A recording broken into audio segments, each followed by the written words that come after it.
தனது திரைக்கதையினால் இந்திய சினிமாவையே தன் பக்கம் திரும்பி பார்க்க வைத்த இயக்குனர். பல சூப்பர் ஹிட் படங்கள் மூலம் தமிழ் ரசிகர்களின் மனங்களை வென்ற நடிகர் கே பாக்யராஜ் அவர்களை பேச அழைக்கிறேன். இந்த படத்தை பொறுத்த வரைக்கும் நான் நன்றி முதல்ல ஹீரோவுக்கு தான் சொல்லணும். ஹிப்ஹாப் அதுக்கு என்ன அப்படின்னா,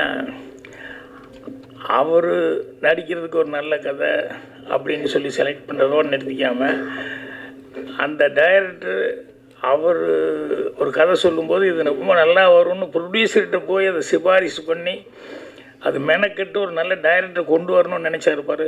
அதுக்கு தான் அவருக்கு நன்றி சொல்லணும். அதுக்கப்புறம் ஒரு ஹீரோ சொல்லும்போது, இல்லை இந்த ஹீரோக்கிட்ட ஒரு ஜட்ஜ்மெண்ட் இருக்குது, அவரும் ஒரு டைரக்டர்லாம் பண்ணியிருக்காரு, கதை எழுதியிருக்காருன்னு சொல்லிட்டு அதுக்கடுத்தியாக இப்போ இளவரசி சொல்லிட்டு போன மாதிரி அந்த மாதிரி கதையாக இருந்தால் கூட இது எல்லாத்துக்கும் அல்லவே அந்த கேரக்டர் இந்த படத்தில் ஒரு கேரக்டர்னு சொல்லியிருக்காங்கன்னு சொல்லிட்டு கணேஷ் அவர்கள் அதை அக்செப்ட் பண்ணிட்டு பண்ணது அடுத்தபடியாக அவங்களுக்கு நன்றி சொல்லணும். அப்புறம் பாராட்ட வேண்டியது கார்த்திக் அவர்கள்.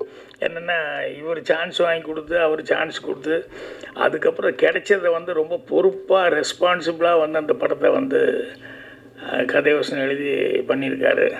அது தனக்கு கிடைச்ச ஒரு சந்தர்ப்பத்தை நல்லபடியாக பயன்படுத்திக்கிட்டார், கடுமையாக உழைச்சார் அப்படின்ட்டு அவருக்கு என்னுடைய பாராட்டை தெரிவிச்சுக்கிறேன். அவர் ஈரோட்டுக்காரருங்கிறது படம் ரிலீஸ்க்கு அப்புறம் தான் தெரிஞ்சிட்டு, நானும் ஈரோட்டில் பிறந்ததுனால பாசம் மட்டும் அதே மாதிரி இருக்கேன்னு சொல்லிட்டு என்ன ஷூட்டிங் அப்போல்லாம் கவனிச்சிக்கிட்டு இருந்தேன். சரி, அந்த சைடாக தான் இருக்கணும் அப்படின்ட்டு. அப்புறம் நான் பிறந்த ஊரில் தான் அவரும் பிறந்திருக்காரு அப்படிங்கிறது அதுக்கப்புறம் தான் தெரிஞ்சுக்கிட்டேன். அதோடு கூடுதலான ஒரு சமாச்சாரமாக இருந்தது. சரி, நம்ம ஊர்லேருந்து ஒருத்தர் மறுபடியும் அவரும் வெற்றி கொடி நாட்டிட்டார் அப்படின்ட்டு. அப்புறம் இங்கே பேசும்போது இந்த தொகுத்து வழங்கின ஐஸ்வர்யா அதுக்கு பேசுறதுக்கு என்ன மேட்ரு இருக்குன்னே தெரியலையே, என்ன பேச போகுது அப்படின்னு சொல்லிட்டு இதை எல்லோரும் நன்றி சொல்லுவார்கள் அப்படி இப்படின்னு சொல்லி சுருக்கமாக முடிச்சுக்க போகுதுன்னு நினச்சா அவங்க பல விஷயங்களை சொன்னாங்க. படத்தை பற்றியெல்லாம் நிறைய விஷயங்கள் அது அந்த மெட்டீரியல் இதெல்லாம் ரெடி பண்ணி வச்சுக்கிட்டேன், வரும்போது எழுதிக்கிட்டே உட்காந்துருந்தாங்க. அதுக்கப்புறம் அவங்க பேசும்போது பரவாயில்லையே, விவரமாக பேசுகிறாங்க, நிறைய மேட்டர்லாம் ரெடி பண்ணிட்டான்னு. அப்புறம் இன்னொருத்தர் அவங்க பக்கத்துலேயே அந்த கடைசியில் உட்காந்து யாரோ ஒருத்தர் எழுதிட்டு இருந்தார், யாருன்னே தெரியல. அதுக்கப்புறம் பார்த்தா ஆர்ட் அவரும் உட்காந்து என்னமோ நோட் பண்ணிகிட்டே இருக்காரு அப்படின்னு கவனித்தேன். அப்புறம் ஆர்டர்னு அப்புறம் சொன்னாங்க.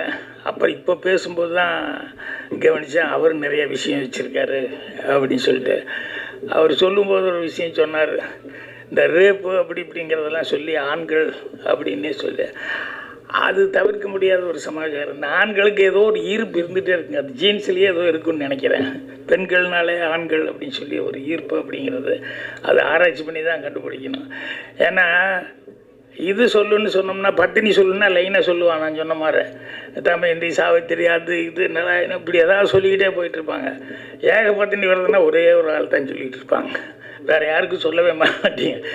ஏன்னா பெருசாக சொல்கிறது இல்லையல்ல, ஒன்றா ஸ்ரீராமன். அதனால் அது ரேர் கேஸுன்னு நினைக்கிறோம். அந்த மாதிரி இருக்கிறது ரொம்ப ரேர் கேஸுன்னு நினைக்கிறேன். அதனால் அவர் சொல்லும்போது இன்னும் நிறையா விஷயங்கள் அவர் படிச்சிருக்காரு. காரணம் நேரம் கருதி கம்மியான விஷயங்கள் மட்டும் சொன்னார். அடுத்தபடியாக நான் அசிஸ்டன்ட் டைரக்டர் ஆகும்போது நான் ஒரு புத்திசாலித்தனமாக பண்ணதாக நான் நினச்சிக்கலாம். ஆனால் அது நான் எவ்வளோ கன்னிங்னஸாக பண்ணேன்னு எனக்கு தான் தெரியும். என்னென்னா, இந்த அசிஸ்டன்ட் டைரக்டர் ஆகும்போது கிளாப் கொடுத்துருவாங்க. அந்த கிளாப்பு நம்ம தான் கிளாப் அடிக்கணும். அப்புறம் அது அவ்வளோ பெருசாக அதை தூக்கிட்டே சுற்றிட்டு இருக்கணும். அதோடைய இந்த டைலாகு ஸ்கிரிப்ட் அது இதெல்லாம் வச்சுட்டு இது கிளாப் அடிக்கிறதுனா ஒவ்வொரு ஷாட்டுக்கும் அங்கே நம்ம ரெடியாக இருந்து கிளாப் காமிக்கணும், இல்லைன்னா அடிக்கணும். அப்படிங்கிறதுனால இது ஒரு இடைஞ்சலாகவே இருக்கே. மற்ற ஆர்டிஸ்ட்டு போய் டைலாக் சொல்கிறதுக்கோ அதுக்கோ இதுக்கோ அதெல்லாம் கவனிக்கிறது மற்றதுக்கெல்லாம் இது கிளாப் அடிக்கிறது பெரிய ஒரு தொல்லையான வேலையாக இருக்கே. இது எப்படியாவது அவாய்டு பண்ணிக்கணும் அப்படின்னு சொல்லிட்டு இது எப்படிடா அவாய்டு பண்ணுறதுன்னு சொல்லி பார்த்தேன். அங்கே சோம்நாத் ஆர்ட் டைரக்டர், அவர்கிட்ட அசிஸ்டண்ட்டாக சேகர்னு ஒரு ஆள் அவருடைய அசிஸ்டண்ட்டாக இருந்தாப்புல. அவர் எல்லாத்துலேயும் பூந்துக்குவாப்புல, அசிஸ்டன்ட் டைரக்டர் மாதிரியே எல்லா வேலையும் பார்க்குறது பிடிக்கிறது அப்படின்னு சொல்லிட்டு. அந்த ஆள் துருதுருன்று கிளாப் அடிக்கிறதுல தெரியுமா, அப்போ தான் ஃபஸ்ட்டு படம் எப்படி அடிக்கணும் தெரியுமா அப்படின்னு எல்லாம் என்கிட்ட கேட்டுக்கிட்டே இருந்தாப்புல. சரி இந்த ஆளுக்கு கொஞ்சம் தெரியும் போலக்கு அப்படின்னு சொல்லிட்டு வேணுன்னே நான் ஷார்ட் 5 அப்படின்னு சொல்லிட்டு பை 3 டேன்னு சொல்லி உளர்னேன் வேணுன்னேன்.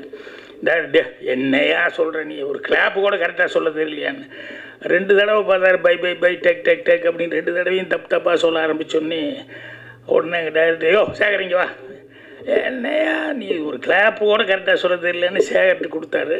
அவன் ஸ்டைலாக வாங்கிட்டு அப்படியே அடித்தான். அதோடு சரி நான் அப்படியே ஒதுங்கிட்டேன். அதுக்கப்புறம் கிளாப்பே தூக்குற வேலை இல்லை. அப்புறம் தப்பிச்சுக்கிட்டேன் நான். எதுக்கு இது சொல்ல வந்தேன்னு இவ்வளோ பெரிய கதை. இந்த இளவரசு தான் இந்த கதை எனக்கு ஞாபகம் வருது.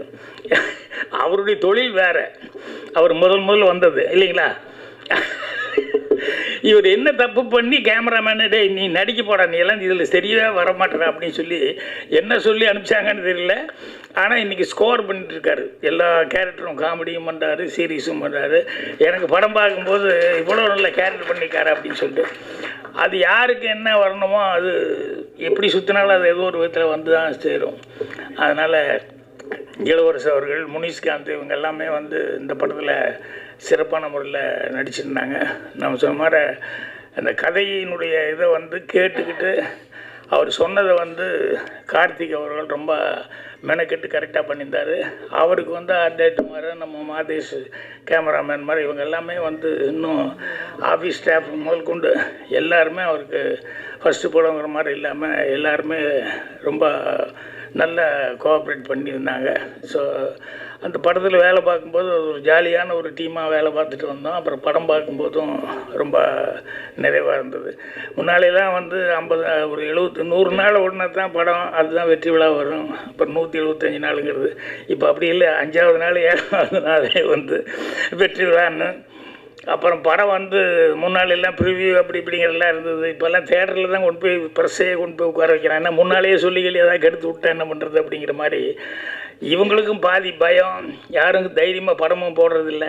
ஆனால் இந்த படமெல்லாம் வந்து ரிலீஸுக்கு முன்னாலேயே கரெக்டாக வந்து ரொம்ப நம்பிக்கையோடு வந்து கணேஷ் அவர்கள் வந்து இந்த படத்துக்கு வந்து ப்ரெஸ் மீட். ஏன்னா நான் வந்து படம் பார்க்குறதுக்கு முன்னாலேயே எனக்கு ப்ரெஸ்ஸில் பார்த்துட்டு எனக்கு ஒரு 5-6 பேர் ஃபோன் பண்ணி சார் படம் பார்த்தோம் நல்லா இருந்தது அப்படின்னு சொல்லி சொன்னாங்க. ஸோ அந்த மாதிரி இப்போ சீக்கிரமாகவே இந்த வெற்றி விழா அப்படிங்கிறதெல்லாம் இல்லாமல் எப்படா ஒரு 50 நாள் ஓடி வெற்றி விழா இல்லை 75-100 நாள் அப்படிங்கிற மாதிரி இப்போ அது ஒரு கனவு மாதிரி ஆகிப்போச்சு. ஏன்னா அதுக்கான வாய்ப்புகளே இல்லாத அளவுக்கு அது விஞ்ஞான முன்னேற்றத்தில் அப்படி தான் வரும். ஏன்னா இப்போ ஒரு ஏல ஓடி பியில் ஓடி சியில் ஓடி அப்புறம் கடைசியில் டென்ட் அப்படின்னு வர்றது இல்லாமல் இப்போ ரிலீஸே 10th வரைக்கும் வந்துருச்சு அப்படின்னு சொல்லும்போது நம்ம எதிர்பார்க்கவும் முடியாது அவ்வளோ நாள் ஓடும்ட்டு. இருந்தாலும் அதையும் தாண்டி 25 நாள் 50 நாள் அப்படிங்கிறதெல்லாம் சில நேரங்களில் இந்த மஞ்சுமல் பாய்ஸ் எல்லாம் பிடிச்சிக்கிச்சல்ல, ஒரு பெரிய பொடி பிடிச்சிக்கிட்டல, அந்த மாதிரி படம் எடுத்து நல்லா ஓடுற அளவுக்கு எல்லாருமே மேக்ஸிமம் முயற்சி பண்ணோம். ஸோ இந்த படத்துக்கு பத்திரிகையாளர்கள் உண்மையிலேயே ஒரு நல்ல ஒரு விமர்சனங்களை கொடுத்து உங்களுடைய சப்போர்ட்டுங்கிறது பெரிய லெவலில் இருந்தது. அதனால் மேலும் மேலும் இந்த மாதிரி டீம் வளர்கிறதுக்கு பத்திரிகையாளர்களுடைய இதே மாதிரி